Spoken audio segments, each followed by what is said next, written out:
بشي أوغسه بالكودة أساسكي بلهم باللابدة باري خير بالصدع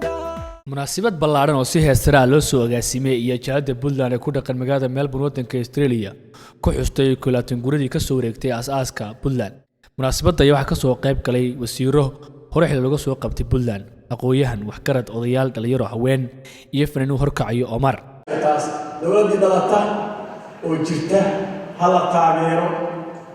hala support garayo labada la idinka sugayo Cabbaas sheegay aqoon iyo dhaqaale sidii loo sameyn lahaa halagu dadaalo oo hawsha loo hawlgalo oo hala noqdo dad deegaankan horumaray oo la joogo la saanqaada hala galo deegaamada dawladda shaqaalaha hala noqdo siyaasadeeda hala galo dhaqaale macna sameynaya laga sameeyo wadankiina markaa loo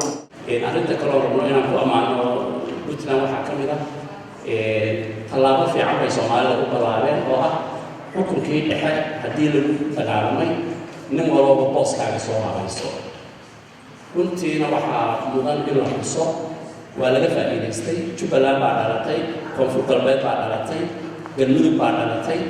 tallaabadii Puntland ay go'aan maasha Allah awgeed Puntland iyo maamulka jooga waxaan kula talinayaa ama u soo jeedinayaa oo halkan caawintaas uga faa'iideysanaya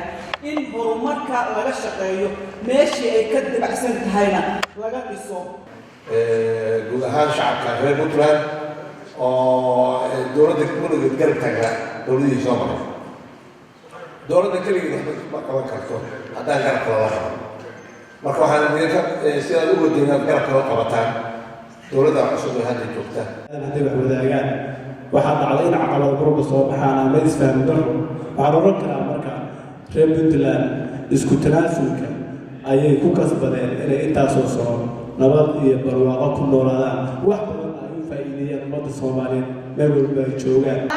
marka dhammaanteen waxaan ku baaqayaa kaantrigeena aan istaagno wadaniyadeena aan muujino dadkeena wadankeena madaxweynaheena ciidankeena dadkeena aan bariskaaga sharafta iyo iska maamuuska u ah inaynu taageero Soomaali weynta barnaamijkan caawa qeybta ka ah ee reer Puntland kaliya ahayn Puntland waa Soomaaliya Soomaaliyana waa Puntland waxaanu gaarnay in caruurteenu oo dhalafin ay ku lubisan yihiin calanka taas waxay muujinaysaa sida loo aqbalay ururkii jiritaankiisii magaca Puntland calankeena annaga haddii Puntland nahay aad baan u qareynaa inay Puntland ay tahay hooyada federaalka laba mar oo Jubbaland ay dhibaato ka dhacday asaaskeedii hore iyo doorashadii labaad ee dhacaysa inta waxa u soo gudbay waxa weeye Puntland Gulay Cabdiwahan wararka Hoon Cable TV